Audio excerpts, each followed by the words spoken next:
Laga panas Indonesia versus Lebanon sempat ricuh, tapi Kapten Muhammad Haidar langsung minta maaf. Ia bilang supporter Indonesia sangat ramah, bahkan bikin mereka serasa main di rumah sendiri.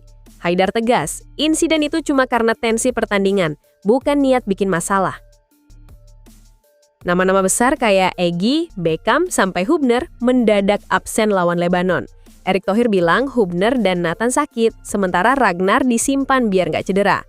Fans sempat heboh, tapi ini langkah aman demi laga lebih penting di depan. Erick Thohir pastikan skuad Garuda nggak bakal nambah pemain baru. Katanya, stok pemain sekarang udah komplit, tinggal poles finishing yang masih tumpul. Persaingan internal makin ketat, bikin motivasi tim terus naik. Patrick Kluivert senyum lebar lihat anak asuhnya cepat adaptasi. 2 laga uji coba dipakai buat eksperimen formasi, dari pemain senior sampai debutan muda. Semua demi persiapan tempur lawan Arab Saudi dan Irak bulan depan.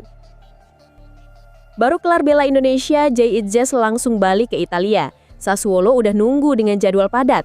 Lazio, Inter, Coppa Italia, sampai Udinese. September ini jadi bulan super sibuk buat sang Kapten Garuda.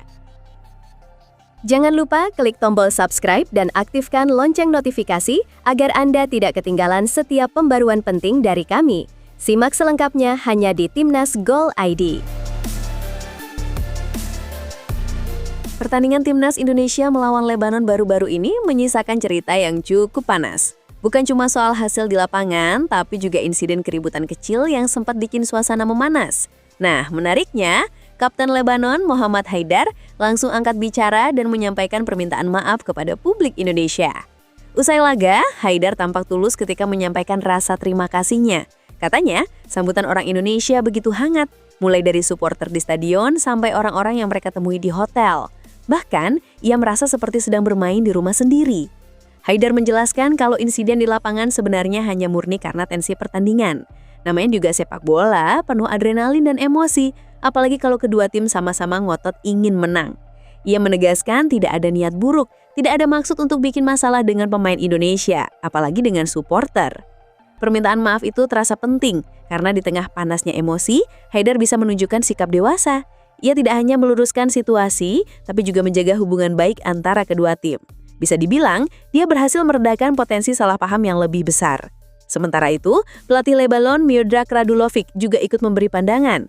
Menurutnya, keributan kecil seperti itu bisa terjadi di mana saja, apalagi ketika dua tim sama-sama tidak mau kalah. Ia menyebut pertandingan melawan Indonesia berjalan sangat kompetitif dan itu justru hal yang bagus. Dari caranya bicara, jelas terlihat ia puas dengan performa timnya meskipun pertarungan berlangsung ketat. Radulovic menambahkan wajar kalau ada gesekan di lapangan. Indonesia sebagai tuan rumah tentu ingin menang di depan publiknya, sementara Lebanon juga tidak mau pulang dengan tangan kosong. Kombinasi ambisi itu bikin atmosfer pertandingan jadi penuh tekanan. Untungnya setelah peluit panjang berbunyi, semuanya bisa kembali dingin. Menjelang laga panas melawan Lebanon, publik sempat dibuat bingung. Beberapa nama yang biasanya jadi andalan Timnas Indonesia tiba-tiba tak terlihat di daftar pemain. Padahal, di laga sebelumnya melawan Taiwan, mereka turun penuh. Tapi kali ini, nama-nama seperti Shane Petenama, Beckham Putra, Egy Maulana hingga Nathan Choeaong mendadak hilang dari skuad. Kejutan gak berhenti sampai di situ. 2 nama yang cukup ditunggu, Justin Hubner dan Ragnar, juga absen. Banyak yang bertanya-tanya apa yang sebenarnya terjadi. Setelah pertandingan, Ketua Umum PSSI Erick Thohir akhirnya buka suara. Menurutnya, absennya Hubner dan Nathan bukan karena strategi, tapi karena keduanya sedang sakit. Hubner ini salah satu pemain penting di posisi bek tengah kaki kiri. Sayang sekali dia harus absen. Begitu juga Nathan yang biasanya mengisi lini tengah kita. Keduanya sakit, mungkin karena faktor udara juga, jelas Erick. Sementara itu, soal Ragnar ceritanya sedikit berbeda. Bukan karena sakit, melainkan karena faktor kehati-hatian. Stok penyerang Garuda saat ini memang terbatas, apalagi setelah kehilangan oleh Romeni. Jadi Ragnar sengaja tidak dimainkan untuk menghindari resiko cedera yang lebih parah. Erick menegaskan tim masih sangat butuh tenaga Ragnar, terutama untuk meningkatkan daya dobrak di lini depan.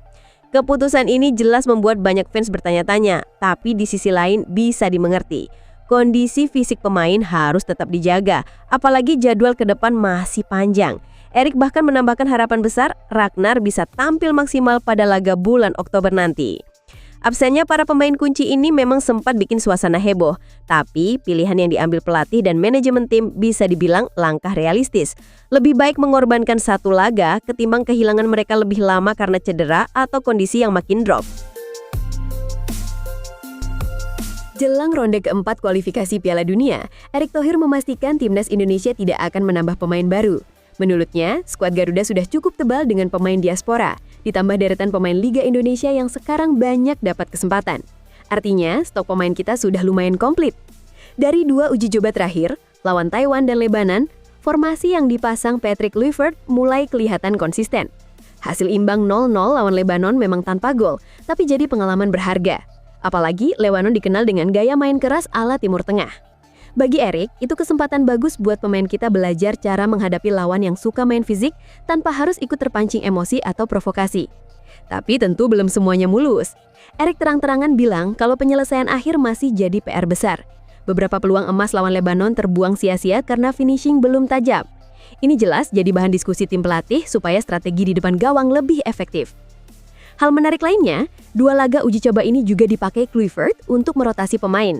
Jadi bukan cuma soal menang atau kalah, tapi lebih ke cara melihat siapa yang paling siap untuk tampil di laga resmi bulan Oktober nanti di Arab Saudi.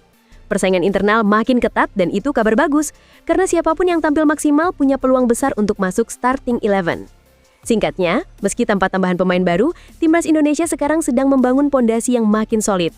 Formasi mulai terbentuk, chemistry antar pemain juga terasa, dan atmosfer persaingan sehat bikin semua jadi lebih termotivasi. Tinggal satu hal yang harus segera dibereskan, ketajaman di depan gawang. Kalau itu bisa dipoles, bukan gak mungkin Garuda bisa bikin kejutan di kualifikasi nanti. Patrick Kluivert akhirnya buka suara soal pelajaran paling berharga yang ia dapat selama 10 hari terakhir bareng skuad Garuda. Indonesia main 2 kali, lawan Chinese Taipei dan Lebanon, hasilnya 1 menang dan 1 imbang. Tapi bagi Kluivert, yang paling penting bukan skor, melainkan perkembangan pesat yang ditunjukkan para pemain. Katanya, anak-anak Garuda bisa beradaptasi cepat banget dengan gaya main barunya. Instruksi yang ia kasih langsung dieksekusi dengan baik di lapangan. Buat seorang pelatih, itu sudah jadi kemenangan tersendiri. 2 laga itu jadi ajang eksperimen serius. Waktu ketemu Chinese Taipei, Kluivert banyak melakukan rotasi. Jordi Amat dipasang bareng Rizky Ridho di jantung pertahanan. Mark Klok akhirnya comeback lagi ke lini tengah setelah absen cukup lama. Eliano Reinders yang biasanya main di sayap kanan malah dicoba di posisi gelandang serang. Jadi jelas laga itu lebih dipakai buat uji coba kombinasi. Lalu lawan Lebanon, pola kembali diubah. Tom Hai yang biasa ngisi tengah malah diganti dengan Kelvin Verdong buat menemani Joey Pelupessy. Bek tengah juga disederhanakan, biasanya bertiga, kali ini cuma Jay Itzes dan Kevin Dix. Dan hasilnya cukup solid. Stefano Lillipali yang sudah berusia 35 tahun juga turun dari menit pertama, menyisir sayap kiri dan menusuk ke dalam kotak penalti. Sementara 2 nama baru hasil naturalisasi, Miliano Jonathans dan Mauro Zelstra, langsung dipercaya tampil sejak awal. Bahkan Adrian Wibowo dapat kesempatan debut, nambah semangat muda di skuad. Dari situ kelihatan jelas kalau Kluivert gak ragu-ragu mainkan strategi berbeda. Dia ingin lihat semua pemain, siapa yang paling siap mengisi formasi inti di laga penting berikutnya. Karena di depan sudah menanti ujian sesungguhnya, putaran keempat kualifikasi Piala Dunia. Jadwalnya nggak main-main, ketemu Arab Saudi tanggal 9 Oktober dan Irak 3 hari kemudian. Hidup sebagai pesepak bola profesional memang nggak pernah ada kata santai.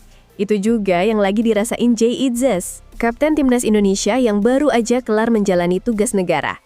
Belum juga sempat bernapas panjang, dia langsung ditunggu segudang jadwal berat bareng klubnya di Italia, Sassuolo. Bayangin aja, begitu selesai bala Garuda, Itzes harus segera terbang balik ke Italia tanpa banyak waktu untuk istirahat. Di sana, Sassuolo sudah siap menurunkan dia ke medan tempur Liga Italia. Bulan ini jadwal mereka benar-benar padat, dan lawan yang bakal dihadapi pun bukan tim sembarangan.